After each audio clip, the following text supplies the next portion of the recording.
If you're going to create an environment for yourself based on someone you aren't and people who don't see you and they're wanting you to be something other than you are, and you're trying, which is what I did, and you're trying to please them by riding horses and doing accounting and living remotely, your environment can't align with that false self, right? So you have to align yourself first and be around the people that see you for who you're supposed to be and master your gifts and provide a mission for yourself to be truly joyful. Welcome, everybody. It's time once again for the next chapter with Charlie Hedges, as he explores turning the page on his life and yours.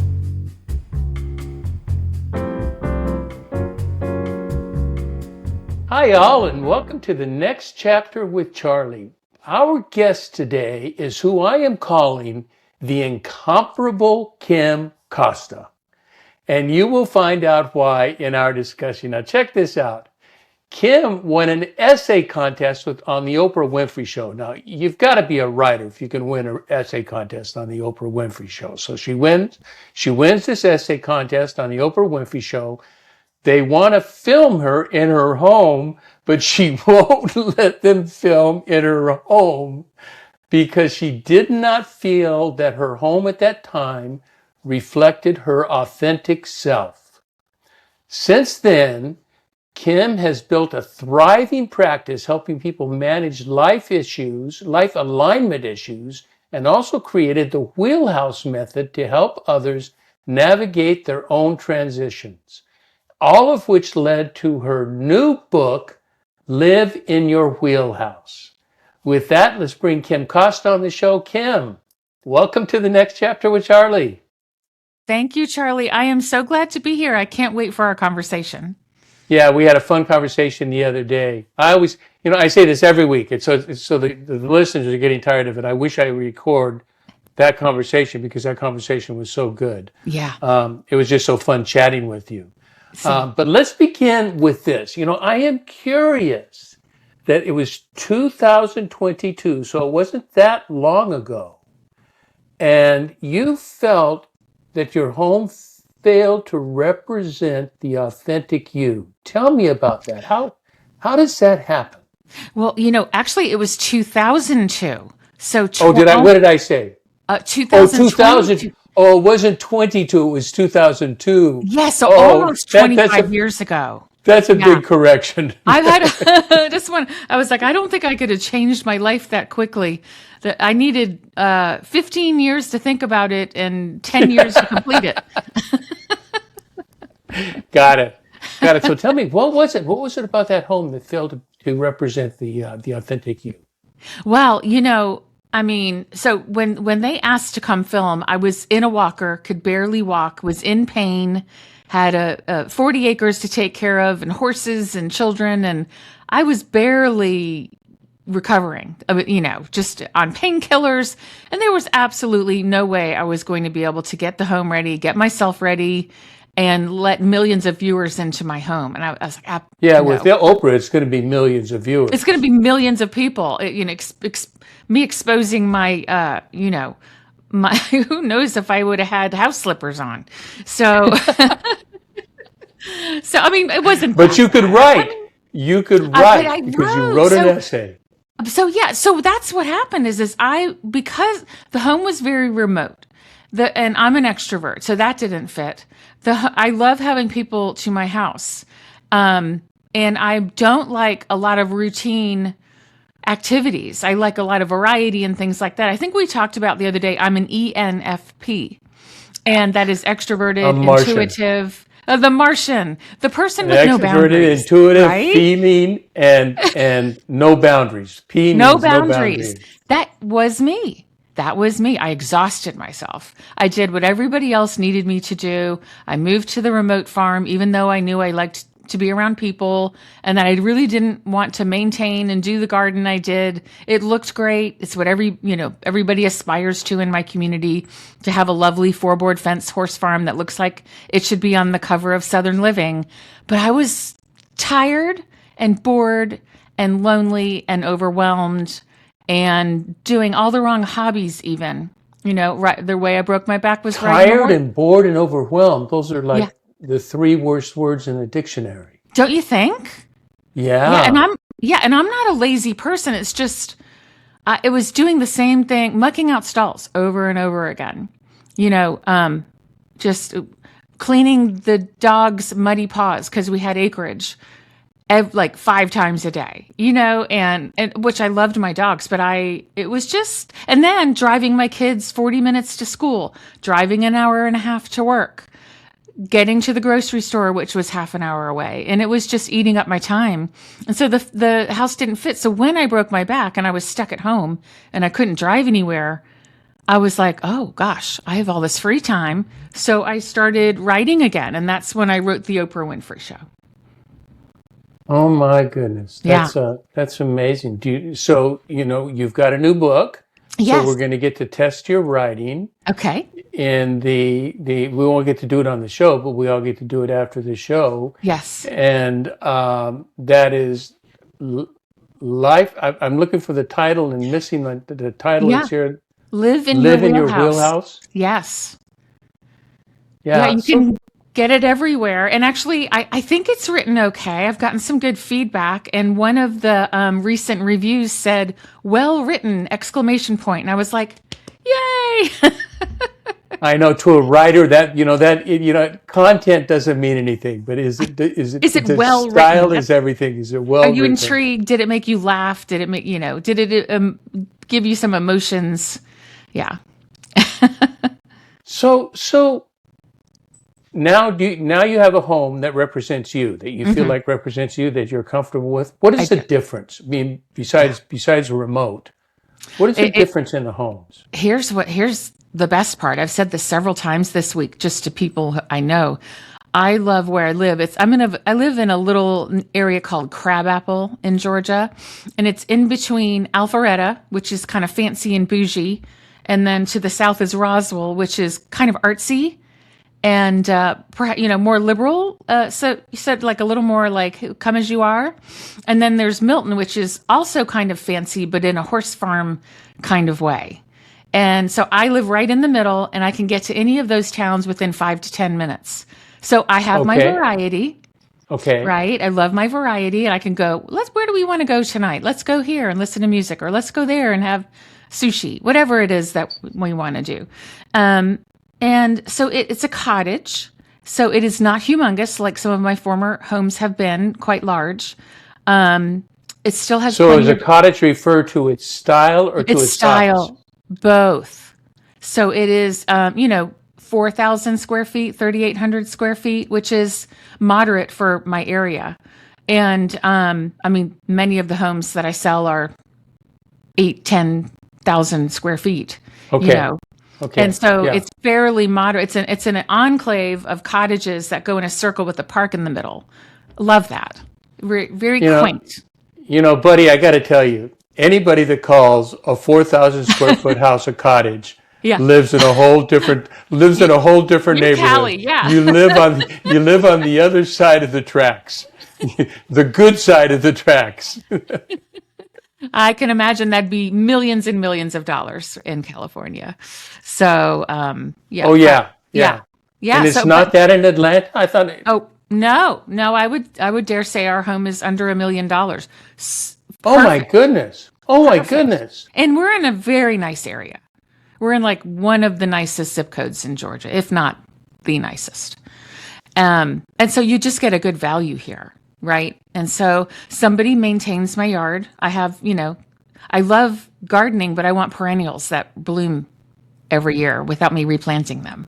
So, and my herbs even come back. And so I do that kind of gardening, but I don't want 30 acres. It's too much for me. I'll be stuck at home. So the cottage I live in now with my husband, Rocky, it's perfect for us. Master on the main, a beautiful front porch with stone arches. So it's really aesthetically quite quaint and charming. And I don't have to maintain the yard. We can lock and leave and travel. It's great for me. So it fits your soul. It does. Yeah. And it's cute. Super cute. and it's plus it's cute. That means something. Yes. Window Um, boxes with the flowers and, that kind of charming.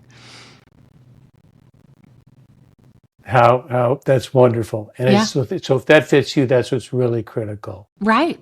So a big word that I caught, and you seem to talk about authenticity, that Mm. is an important word to you. Hmm. And you also write something that really struck my attention. Maybe one of the first things that struck my attention as I was reading about you before we chatted, Mm. and that you said the home should be the foundation of your best life, not the Hmm. thing holding you back. Yes. But talk to me about authenticity Mm. and how that's reflected in your home and how that's not holding you back if you're authentic. So if you're extroverted, you possibly need places to entertain in your home. Or you need to be within walking distance to the neighborhood pub or the cafe or wherever you get your nails done, so you have community outside of your door. If you're introverted, perhaps you need a workshop that you can get away from people. Or if your wife is extroverted and you're introverted, you need to be allowed to say, I'm going to go cook the steaks. And while she holds court in the kitchen, but you have a place out back that's kind of peaceful. You have your beverage of choice, and you're manning the steaks while everybody else is Manning the stakes. enjoying each other, and then you can pop back in, and then Yeah. and be part of the lovely dinner. So really, what would hold you back is, say you really loved nature. You're introverted. You wanted your job allows you to work remotely. You don't care for traffic. Noise bothers you, but you're living in a high-rise condo on the third floor, and you hear sirens every night. So that's going to ruin your sleep, which is the lowest part of Maslow's hierarchy, physiological needs. You're not going to be authentically living because you're more of an introvert who likes nature, but you're stuck in the city in a noisy environment, with 8 people on the elevator every day who want to chit chat. Yeah. So authentic, that will impede you. Like, you're going to get burnt out, and you're going to struggle, and you're going to be uncomfortable at best. What about aesthetically? Are there Mm. aesthetics that Yes. are more important to you too in creating the home that is the foundation for your life? Yes. For my particular personality, so aesthetics are almost the top of Maslow's hierarchy. So there are, up towards self-actualization, which is the goal of Right. Maslow's hierarchy, which is authenticity, is self-actualization. It's, who are you, and are you being that person? That's authenticity. So right below that in the needs is aesthetics. And so aesthetics to me, as a creative, extroverted, feeling, intuitive type of person, are soft fabrics, colors Oh, in my color wheel. Um, Not a ton of straight lines, some, but like nature and biophilic design, which is bringing the outside inside, because that's very comforting to me. Or I don't know the word biophilic. biophilic is meaning bringing natural resources in the home by plants, natural fibers, and things like that. And it's been proven, no matter who you are, to uplevel your comfort and happiness. It reduces anxiety. It's healthier for the home. And so biophilic is what they call basically bringing the outdoors in, like scenes of water, a water feature, like something that you would find in nature, bringing it inside. Yeah. Yeah, I get it. I get it. I'm a very social introvert. I Mm-hmm. can I can do well. Like if we were cooking, I could be cooking with everybody, Yes. but I wouldn't be chit chatting. Yes. I'm doing business. Don't be looking to chit chat with me. I'm cutting here. This is a task, and I Yeah. take cooking seriously, Yes. and it's part of a chat. But I had a home. I had my authentic home before I moved to this home. And although it was a little more expensive than yours. It was a 5,000 square foot cottage. Yes, in California. Yeah, with an acre and a third. There you So go. Yes. Couple, so another zero or two. yeah. But I had, the home was designed. It was a custom home that we didn't design it. We bought Mhm. it 2 years after the owners built it, Mhm. and it was just my design. And my office was incredible. It was Mm. large. It had a balcony, and across the street, I pretty much had the view of a hill. It Mm. was a single load street, so there Mm. weren't houses on the other side. There was one gigantic house that went all the way up the hill. But next to that was just open fields, and I could just open, and I had vines all over the terrace, Mhm. and it Sounds was lovely. it was the house of my dreams. But after my son graduated high school, Mm. we just had two of us in a 5,000 square foot house. It doesn't make sense. Mhm. And I I I did most of my work. I did most of my work at home, although I was an executive coach, so I would see people, but I didn't go to see them. I didn't have an office. I Yeah. officed at home. Yeah. And I went to, I would see them monthly or twice a month, and I kept, like 5 clients is all, and that was it. So I spent most of my time at home. Yeah. And but my wife had a job where she would go do it at clients. Mm. And all of her clients were 25 minutes away from our house. And the traffic would get bad, and it could turn into a 45-minute drive. And she just said, "This is getting too much." So we moved closer to that, and we bought a smaller house, although, it's not tiny, but it's not, it's 3,000 square feet, but it's not like my 5,000 square foot house Right. that had space. And so I'm sitting in my office now. I've decorated my office, so it's comfy. The office that you're looking at is my what screen do you call it's my virtual background. That's not my Yes. real background. Yes. Because my real background would look into a window, and Okay. that doesn't work. Right. But it's a small room that I've decorated in deep reds, Mhm. and then I have grays with funky painting marks on it, and sort of antique post office mailbox for my cabinet drawers, and Oh, I love that. it's a comfy place, but it gets cluttered, and Mm. I don't do well with cluttered. So my home doesn't really fit me perfectly. You wish you had a larger office? Yeah, larger, and I could also go living not in a real neighborhood. Mm. This was one of those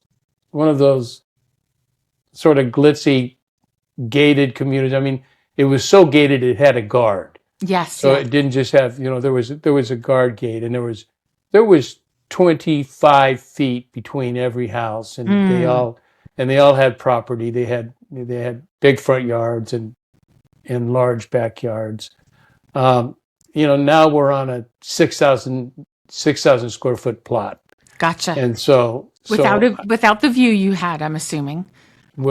yeah, no view, no view, just my Yeah. office. But It's a whole we different field. it's a very different feel. So I get it. I get it. Mhm. You know, you know, I am writing. I'm gonna throw a new topic at you that is a topic I know that you can deal with, and I'm writing a blog right now, Oh, good. and you're going to be able to help me write my blog. Okay, good. And so my blog is on self-worth, and I found this quote that says self-worth is not created. It is not a created truth, but it is discovered along life's journey. You were born with value. Self-worth is your inherent value. Your inherent value as a human being. That's what your self-worth is built on. But everybody's is slightly different. But, it is not bad. There are no bad parts of self-worth. It's just what we create and what we add to it, that we confuse self-worth with self-esteem or confidence or acceptance and those sorts of things. But self-worth is a value. What do you think about self-worth as something that is not created, but something that is discovered? I very much agree with that. You're not. You're kind of born with self-worth because you cry because you're hungry. You cry because you're uncomfortable. Oh, you were born with you were definitely born with self-worth. Yeah, you're born with it. You're but definitely born with it. Some things happen along the way where, your experiences diminish your self-worth, and you start to button up your true feelings, or think, I can't bother so-and-so, or I don't think I can do that if I try to do that. Whereas, toddlers learn by mistakes. And we get enough mistakes that happen to us, and the repercussions of those mistakes kind of pull us down and down and down until sometimes, it depends on your environment, sometimes your whole self-worth is diminished until you escape that environment and hopefully find yourself again at some point in life, and you stop listening to those voices in your head or people in your life that are sabotaging you or reducing your self-worth. Some people try to reduce your self-worth so their worth feels better, but it never works. Yes. It may work. It doesn't work. It doesn't work either way. It doesn't work for the person. It doesn't work for them, and it doesn't work for me. No, it doesn't. And people, but they just keep doing it because that's how they temporarily feel better until 10 minutes or a day later when it didn't work, and they feel even worse about themselves. So I call it self-worth by comparison. Yes. We live in a world of comparison. Yes. Am I like? And you know what we typically do? I heard it. I was at a lecture. She was at a small, 15-person lecture. Annie Lamott, Annie Lamott. Oh, I love her. Yes. Yeah. Is that Bird by Bird? Bird by Bird, her writing book. It's probably on my bookshelf right here. And she has another book, by the way, if you want a book on writing, that she wrote with her husband, Neil Allen. And it's just called On Writing, I think. On Writing. 36 Rules of Writing. Okay. 36. I'm like, really, that's all you could come up with? It's 36.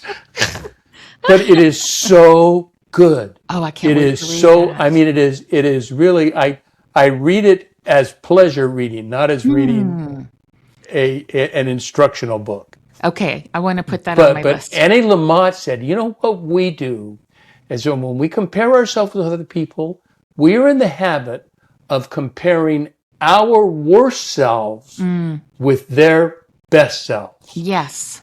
And we never compare when we need to compare, because the person with the best self has a messed up self just like we do. They do.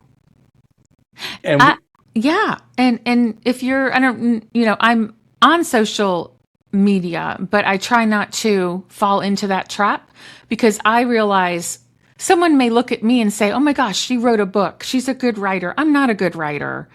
And she stuck with it and got through it. But guess what? I don't know anything. I don't know anything to help myself really with IT. I am not mechanical. I can read the thing, but I am not naturally mechanical. And if somebody creates some sort of artwork, or they're using a torch to meld metal, and I'm like, wow, what an amazing human being. But we're looking at what they're good at. Nobody's good at everything. And so I'm looking at him like, wow, I wish I had a skill like that. Well, maybe I do. It's just that it's my particular skill. The key is finding finding what you're naturally supposed to be good at, your aptitude, your interest, your values, your personality, how Oh. your brain works. So if you're not finding that, and so say me as an accountant for 27 years, I was always like, I don't feel very good at this. I don't see you being an accountant, Oh Kim no, but I Costa. was for 27 years. It But was I don't see awful. it. Oh, it was awful. It was awful. It's what I knew and what I kind of got stuck doing. But I was like, I'll do this because I have to, and I'll learn it and I'll do it well. But I'm not naturally good at this. And I always second guessed myself. Like I'd call my real accountant and say, did I do this right? Like, is this formula right? And it never just naturally took off for me. After a quarter of a century, it didn't I know. naturally take I off. mean, think of the books I could have written. But you know what? You could have written, Yes. but you could not write the book you wrote now I without could not. that. I needed to make Without some. that. I needed to live out of alignment to write this Yeah. Yeah. and see Yeah. how painful Yeah. that is. Yeah. So you talked about that you want to help people find their natural selves. Yes. And I'm with you. I do believe we have a natural self. But there are so many things getting in the way of that. Other There are. people, Oh. your desires, passions, what I may, what I think I might like to do, but I don't know. How do you make that determination? That's a very difficult determination to It is. discover It's- what is your natural self about. It's probably going to involve trying some things and realizing that's not it. Honestly, the first thing I tell people to do, because I'm fascinated with it, is to take a personality test, Enneagram, DISC, Myers-Briggs, Clifton Strengths, I think. That's a good one. Yeah. Many, I've taken them all because I'm Taking them all. a junkie. Taking them all. I'm a personality theory junkie. And Yeah, a podcast. I am too. I love am it. too. Fascinating, right? So that'll give you a clue. It may or may not completely fit you, but it'll give you a clue to how your brain might work. So when I took my personality test, it said, oh, you're the same one as Mark Twain, Charles Dickens, Sandra Bullock, Robin Williams, Oscar Wilde. So a lot of authors. And Was this an Enneagram that told you that? It was the Myers-Briggs. So The Myers-Briggs told you that? that they're And all what is your? Oh, are you still an ENFP? ENFPs. Yeah. So And you I was are a like- legitimate ENFP. So I was like, well, yeah, I guess I should be writing again. And because that's I love a good story. I love to hear people's stories. I love seeing people's potential. I'm very optimistic. That's part of being an ENFP. And I'm very intuitive. So that puts me in touch with, I feel people's feelings. So much so that if I'm in a big room of people for too long, I have to go digest it. And I can tell if someone's fighting in the corner with their partner. And so I have to kind of put my blinders on. My favorite thing is one-on-one or, a small group, a small dinner party, or a one-on-one conversation where I can go deep with someone because I'm fascinated with who people are and what their potential is. And so I think the first way to do that is take a personality test. May be wrong the first time. Try it out, see if it feels right. If not, read about a couple of other similar ones. And I'm still not 100% sure if I'm an Enneagram 7 or an Enneagram 3. And so I just know that I have parts of both in me. You have lots of 7 in you. I do have a ton of 7. I'm also very driven. Yeah. I don't know. So, but I do feel I'm a 7 now. A couple years ago, I would have said I was a 3. Yeah. I'm reading Richard. Are you familiar with Richard Rohr? Wonderful. Yes. I'm reading Richard Rohr's book on the Enneagram right now. Yes. And he wrote it in the mid-90s. And it's a really good book. As a matter of fact, I was reading it before our show. That's what I was doing before I set up for the show. And I'm a new fan of Enneagram. I mean, I've been in, I took the Enneagram for the first time maybe 3 or 4 years ago was the first time I took it. And I'm a 7, Do you know your and wing? it's wing 8, and Yes. I am much more wing 8 than wing 6. Okay. So, I call those that get shit doneer people. So that's why I thought maybe I was a 3, because the wing 8 is a pretty dominant person. It is. Yeah. It is. It is. So, but I would, that would be what I would encourage the two that we've talked about, that anybody who's not taken an assessment tool, I would take, and you can take, and they're both free. If you want, you can get them both free, or you can pay a small amount for, I don't know if the value's there or not, but it's like $60 for the Enneagram. Yeah. It So might it's just not a lot of money. have a bigger report than the free one. A longer report. Yeah, but I think those are two very, very helpful instruments in guiding you to understand who you are. I agree. I think it's a great starting point. And at minimum, it will force you to be introspective to say, do I have those traits or do I not have those traits? Yeah. Another one I took, and that so we're pushing instruments. It's called the VIA character assessment or character trait. Okay. Oh, that's That's a good one. Okay. Oh, check out VIA. VIA. VIA, and then VIA. Put VIA assessment, and then it'll tell you what kind of assessment. I think it's character assessment. Love that. And it has 25 value, sort of character value traits, and it puts you into categories, and it will force rank them, and it comes out with your top 5, your top 10, you have 15. My top 5, and Kim, nothing has nailed me as much as the VIA. Oh, I can't. I don't know that it's helped me, but it nailed me. And in order, it is love, spirituality, creativity, love of learning, and curiosity. That's great. And it just drives, and I find those things, what it does is it's not telling me anything about myself that I don't know, but it's confirming it's confirming those things about myself that I like, that are good. And I say, do I want to be known for 5 character traits? I'll be known for spirituality, love, creativity, love of learning, and curiosity. Yes. I'll be known for that. That will. And don't you think having that validation just helps you become more of who you were meant to be? Yes. Yes, that's, but you also have to be really careful. I'm reading this book by Richard on the Enneagram right now, and Richard, I think as I just mentioned, that was in the show, that wasn't in pre-talk.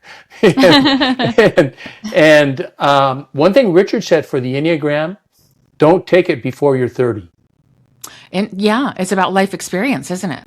It's about life experience, and it also he says until you're 30, you're still in the ego development process. Makes sense. And if you start feeding too much data into what your ego looks like, you will then force your ego into that rather than allowing it to emerge. Interesting. And to be you. So it's like somebody else telling you who you're going to be, because your prefrontal cortex and your brain's not done developing until you're close to 30. Yeah. And even if they are precisely right on, you still don't want to know that. You want to discover that. You don't want to be told that, or take a tool or take a test that says, this is who you are. It says, yeah, you are very cool, according to all the things that you really treasure. Well, I treasure them because that's who I am. Yeah. What about people, another big word with you is alignment. And so what we're talking about with these assessments is helping us create alignment. That's right. With our core, with who we are. What does a person look like that's out of alignment? Help our listeners that may be out of alignment. This may be unrecognized with them, but they're frustrated. They're feeling like something's missing. They're feeling like an imposter, perhaps. They're sad. Like, is this all there is? This is it? It's like, I do, there's the term zone of genius, Hmm. that it's proven if you're working even in a hobby in your zone of genius that brings joy. Oh But my. right, it's like you come from, when I write and I come out of a good writing sprint that I feel like I've written something interesting and someone might interrupt me. I'm coming from another planet. I don't know what time it is. It takes me like I can be looking at the person and still in my thought for about 5 seconds until I realize somebody's speaking to me. And so that's when I know I'm in my zone of genius, and I'm almost like, oh no, wait, that thought's disappearing. I don't want it to, but okay, I'm done now. I'm out of my zone of genius. What is it you need? And that could be anything. That could be somebody who's very mechanical working on whatever they're working on, or a person writing Oh code. yeah. It could be someone, my brother's an engineer. It could be him writing code, which he has 26 patents on. That's not my brain. That's his brain. Yeah, yeah, that's it. I am, what's really interesting? For a decade, I do a lot of things for a decade and then stop and then do Mm, something. I just don't last at things more than a decade. And yeah. I've had so many different careers. They're related careers, but Yes. but You're building they're different. upon different elements, I believe. I Yeah, would imagine. but this I painted. Mm, Not houses. I painted paintings, mm-hmm. and I have no artistic talent. I have, but I know color. I own color really well, Mm, and I own color composition really well. I mm, know what colors work together, how patterns work together. mm, Like you, clothes are important to me. mm-hmm. People, Yeah. everybody that knows me says, there's Charlie. He's wearing something. Uh, but I even though I did not do what I would consider really, certainly not great work. I mean, a few of the pieces were good, Mm, but Kim, I would go into my studio. I turned part of my garage is a 3-car garage, yes. and the front, and it wasn't like 3 in a row, it was stacked. Mm-hmm. And Tandem. so, Yeah. yeah, and so one car, I just built a wall and I made that my painting room. Nice. And I would go in there and I would be 4, 5, 6 hours in there painting. Mm, And I take a bottle of wine mm-hmm. and I would take it doesn't mean I drink the whole bottle of wine, but if I did, it was in 6 hours, and that's not going to do anything to me. Right. Right. Except I'm an alcoholic and I'm not allowed to drink anymore. Oh, But I didn't drink too much when I was painting. yeah. Because you were But consumed with something you were enjoying. oh, A lot of and times people drink you to couldn't escape. talk to me. No one could come in. Yes. I couldn't. I just would be off in another zone. It was Yes. wonderful. Isn't It was it? wonderful, and I too get like that with writing on occasion. Mm-hmm. Mm-hmm. Yeah. That It could be. It could also be, for the extreme extroverts, entertaining. Or right? absolutely. I mean, oh, with the perfect flowers, and like they're going to sit here, and this person's going to have this conversation, and these two connect this way, and they're very in tuned with the social dynamics. That is a gift. Ina Garten and whomever. So what steps do you encourage somebody to take who's out of alignment? So take an assessment Mm-hmm. So or so two. so the way my frameworks run is it's in the shape of a house, because you're living in your wheelhouse. But I also consider your home should be a representation of your soul. So they go in tandem. If something is out of alignment in in your life, your home is probably reflected that somewhere.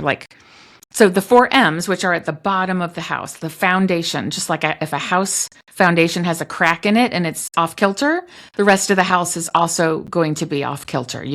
It's just the way it goes. So the 4 M's are myself. So we talked about that a little bit. Who are you? And do you see yourself that way? And do other people see you that way? We'll get to that in a minute. Okay. The second is mastery of the gifts you were given. Have you focused on them to master them? Because that also brings joy. If you're good at something, that's self-worth. You're Right. recognizing yourself and you're doing a Right. worthy thing with the gifts you have. The third M is mission. Are you taking the gifts that you've mastered and applying them to help other people or help the world in some way? Are you leaving it better? That's also self-worth, self-esteem, recognition, and doing something good for the planet or other people. And then the last one, which I think is really important, are mates. So your spouse, your partner, and the people you surround yourself with, do they see you? Do they recognize and acknowledge you and respect you for who you are? And that's like, who do you let in your house? So are they supporting you or are they sabotaging you in some way? I love that. I got mastery, mission, mates. What was the second one? So the first one is myself, mastery, mission, and mates. Myself, mastery. Those are great. Yeah, I mean that's Do alignment you right make there. that stuff up? Yeah. Although my husband, I have to say, my husband came up, one of our first dates, he said, have you ever heard of the 3 M's? And I have to give my husband Rocky credit for this. I said, I have not. And he said, well, it's master, who's my master? Mission, what am I doing here on the planet? And mate, meaning just your partner. We were both divorced at the time, so that was a big topic of discussion, right? The search for the right person. And so I did change 2 of them a little bit. Well, but those are great. That's really helpful. And so, is that what Live in Your Wheelhouse is about? Well, that's the foundation of it. And then once you're aligned, because if you're going to create an environment for yourself based on someone you aren't and people who don't see you, and they're wanting you to be something other than you are, and you're trying, which is what I did, and you're trying to please them by riding horses and doing accounting and living remotely, your environment can't align with that false self, right? So you have to align yourself first and be around the people that see you for who you're supposed to be and master your gifts and provide a mission for yourself to be truly joyful. And once you have those things, you can go to the next level and develop an environment around that person who is you. Yeah. And I like the mission, about yourself, but I like the mission of serving. Absolutely. I like the mission of serving the community, doing something. I've got 2 charities that I work with. I'm very involved with them, and they mean everything to me. It brings joy, and it brings other people joy. Yeah. And you're doing good in the world. Yeah. I had another question that do you think, I was going to ask you a question which I know the answer to, and I was going to ask you a question. Do you think with age we get closer to alignment or further away? And can I give you my opinion and then I want your answer? Because it's come to me that my opinion is no, age doesn't do it. Because people that are out of alignment are what is known, I'm 76, so I'm older, and so I'm getting up there with, although I hang mostly with people in their 50s and 60s. Yes. I don't even know if I have any friends in their 70s. Keeps you young. Well, it's just who I am. Yeah. But I keep hearing about, I don't see them, Kim, actually, I don't meet them, but I hear so much about old people that are just so crabby and so stuck in their ways. And you know what it sounds to me like? They have been out of alignment for so long. They're stuck out of alignment. They're dissatisfied. They're unhappy. They're unfulfilled. Yep. And they think the world sucks and therefore everybody in it sucks. And I have met some of those people. It's sad. There's a lot of them. Right? There are. And they are stuck in their homes. And, maybe they're not coming out to talk to their neighbor or getting involved in the community because, they're not doing any of the 4 M's. And then their environment also is like, I'm going to eat the same junky dinner and I'm not going to feed my body, and I'm not going to nourish my soul or learn anything new. And they're just stuck in this pattern of going through the motions until they're no longer. And it's a sad thing. That is a very sad thing. And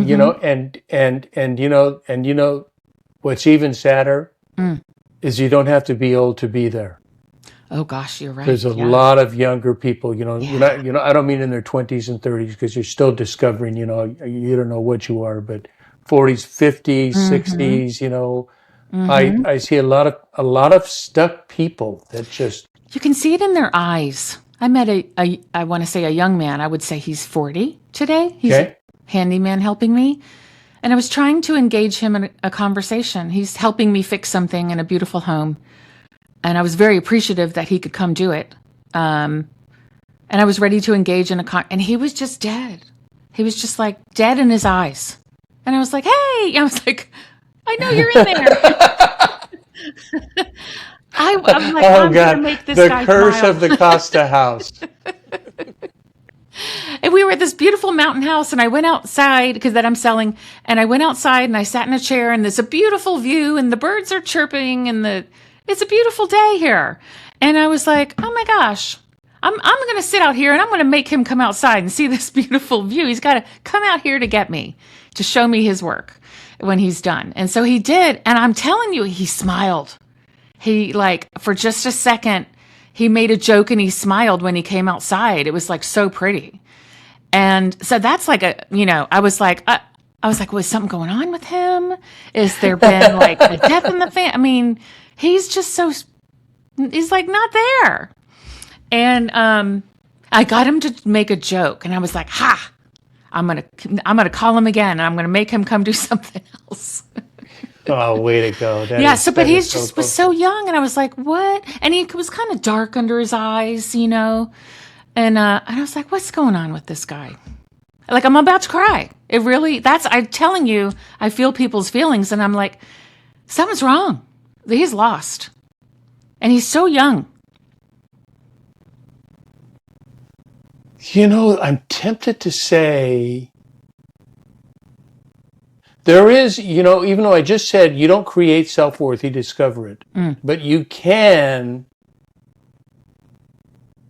once you are in the process of discovering yourself, there is a lot of creativity that can go on. Yes. You can create a lot of different selves. And, yep, this one worked. No, this one didn't work. This is not it. So let me try to create something else. But there is a creating, and there is a creating of something that's not working, something different, and it takes someone like you to do that. I used to do it with baseball coaches and baseball players, youth baseball coaches and baseball players, because my son is a baseball player, and so I've been involved in baseball since I was 42 when my son was born. So, since my 50s, I've been on a baseball field. Yeah. Well, wonderful.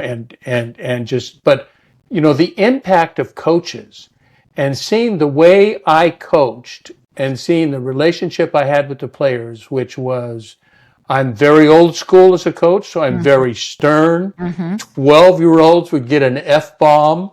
I mean, this is just, this is baseball. Well, This was baseball 20 years ago when you could do that. Before they were filming you and putting you out there. Because what you would get is you would get an F-bomb, and at the end of practice, you get a kiss on the cheek and say, way to go, great practice. But, now I get jailed for doing an F-bomb and kissing a child. I mean, even a mom and dog grabs that puppy by the scruff of their neck, and tough love is a good thing sometimes. Yeah. But then the kissing is not even allowed. The love isn't even allowed. Like devoid of all emotion anymore, except for win. Except for win, right? Which is, camaraderie, colleagues, overcoming mistakes, life lessons, all those things. There's got to be emotion with that. Kim Costa, I could talk to you I could talk to you for a long time. Yep. Same here. We live, I don't know how helpful we are to each other because we live in the same world. All we do is, it's a mutual complementary society. but we need those. those are good. Yeah. So tell me two things. I want to hear. Do I need to hear any more about your book? Because I'm actually going to pick up a copy. Okay, good. I'd love to hear your thoughts on it. I rarely. And I you rarely can critique. That just helps me. So, yeah. Well, I'm sure to be positive. So tell me what with based on what we've said, what do you want our audience to walk away with? What would you hope they walk away with? I want them to walk away with they don't have to change everything in their life immediately. The subtitle of my book is An Empowering Guide to Stay, Go, or Reno. That's a whole big decision. There are many little steps along the way that you have to take. It could be cleaning out a drawer. It could be selling the Peloton you never use that you feel guilty when you look at it. It can be not that I'm talking about me, but No, I've never seen that movie. it could be making a life change with the people you surround yourself with, who you let in your home. It could be up-leveling an unsafe situation. It could be changing the color of your dining room because you're a warm and it's a cool. I mean, it could be, big or small decisions. Just one small change. Or if your life is, if you're down in a safety or physiological need that's not being met, you need to address that. Perfect. I think that's wonderful. Kim Costa, you are the incomparable Kim Costa. Thank you so much for spending time with me today. It's been a pleasure. Thank you. And I also want to thank everybody for tuning in to the next chapter with Charlie. And until next, this is Charlie Hedges signing off. Bye for now.